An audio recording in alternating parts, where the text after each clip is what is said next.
ఉదాహరణకు జటాకటాహ సంభ్రమం భ్రమన్నిలింప నిర్జరి విలోల వీచి వల్లరి విరాజమానమూర్ధని ధగ ధగ ధగ జ్వలల్ల లాట పట్ట పావకే కిశోర చంద్రశేఖరి ప్రతిక్షణమ్మమ. మన దేశంలో 5th సెంచరీలోనే నలంద యూనివర్సిటీ ఉంది. 24 కిలోమీటర్ల విస్తీర్ణంలో 2000కు పైగా ఆచార్యులతో 300 ఉపన్యాస కేంద్రాలతో 10,000కు పైగా విద్యార్థులతో 90 లక్షల గ్రంథాలుండేవి మిత్రమా. చైనీస్ ట్రావెలర్ హ్యాన్సంగ్ తన గ్రంథంలో పేర్కొన్నట్టు ఇప్పుడున్న China, Tibet, Turkey, Indonesia, Malaysia, Korea మొదలైన దేశాల నుంచి వచ్చి విద్యను అభ్యసించేవారు ఇక్కడ. యూనివర్సిటీ ఆఫ్ మాంచెస్టర్ 2007 లో Indian predator Newton discovery by 250 years అంటే భారతీయులు న్యూటన్ కన్నా 250 years ముందే గ్రావిటీ యొక్క థియరీ కనుగొన్నారని నేను చెప్పడం కాదు, యూకేలో ఉన్న యూనివర్సిటీ ఆఫ్ మాంచెస్టర్ చెప్పింది. మనకి మహర్షి కన్నడ్ రాసిన వైశేషిక దర్శనంలో ఉంటుంది గురుత్వ ప్రయత్న సంయోగనాం ఉక్షేపణం అని, అదే గ్రావిటీ థియరీ.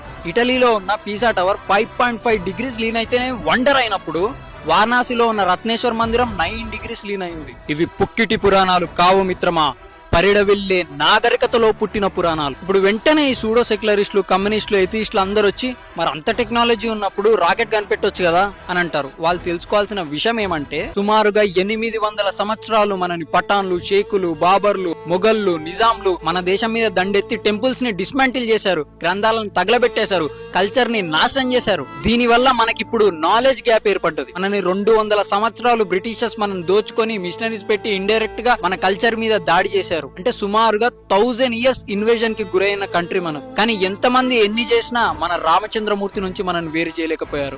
ఈ రోజుకి మన దేశం సనాతన ధర్మ పునాదుల పైనే ఉన్నది. నాకు గర్వంగా ఉంది పితృవాక్య పరిపాలకుడైన నా శ్రీరామచంద్రమూర్తి పుట్టిన దేశంలో పుట్టినందుకు. నాకు గర్వంగా ఉంది భగవద్గీతను ప్రపంచానికి బోధించిన నా శ్రీకృష్ణ పరమాత్మ పుట్టిన దేశంలో పుట్టినందుకు.